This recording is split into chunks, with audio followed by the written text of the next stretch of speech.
একটা 100 বছরের birthday celebration করাই যায়। পিতা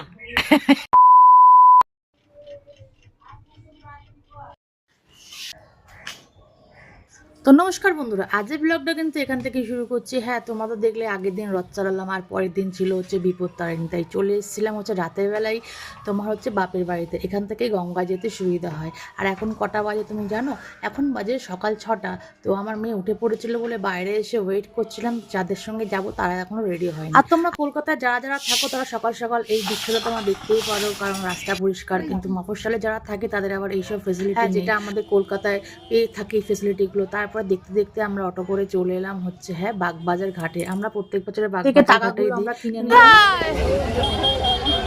ভিড় দেখ খালি।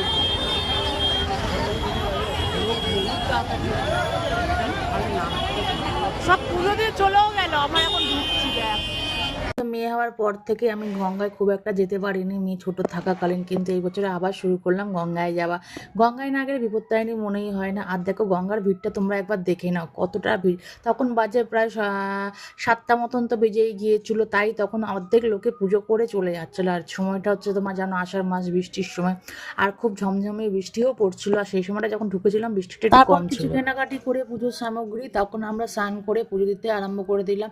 আর তোমরাও শুনে নাও, পুজো দেওয়ার পর আমরা মন্ত্র উচ্চারণ করলাম, তোমাদেরকেও কিছু ক্লিপ দিয়ে দিলাম। জামার সই অতি গোপনে সেই মাংস রাজাকে, সেই গুপ্তচরেরা সেই খবর রাজার কানে তুলে দিলেন। ভিতা রানী কহে অতি বিষণ্ণ হইয়া পূজা দেই, সেই পুত্র পূজাটা এবার শান্তি জল দেবো। ওম পূর্ণবান ভবন্তং শান্তি, ওম সর্ব শান্তি শান্তি সুখময়, সর্ব শান্তি সুখময়।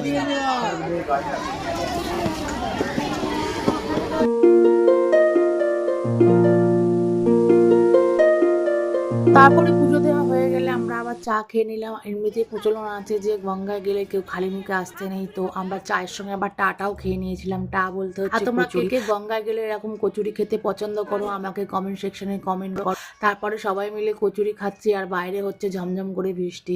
তাও এই ফিলিংসটা এনজয় করতে খুব ভালোই লাগে। বয়স যদিও বা 100 ছুঁই ছুঁই, আমাদের 4-5টা জেনারেশন কিন্তু উনি দেখে নিয়েছে। তো আমার মা ভাবছে ওনার একটা 100 বছরের বার্থডে সেলিব্রেশন করাই যায়, তাই না? তোমরা কি বলছো কমেন্ট সেকশনে কমেন্ট করো।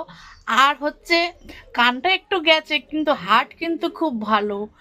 এটাই হচ্ছে মাথায় গোজার আমাদের বট গাছ উনি। এখনো ঠাকুমা দাদু তো নেই, উনি হচ্ছে আমার দাদু, ঠাকুমা দাদু সব বলতে পারো। বাবাও নেই, আর উনি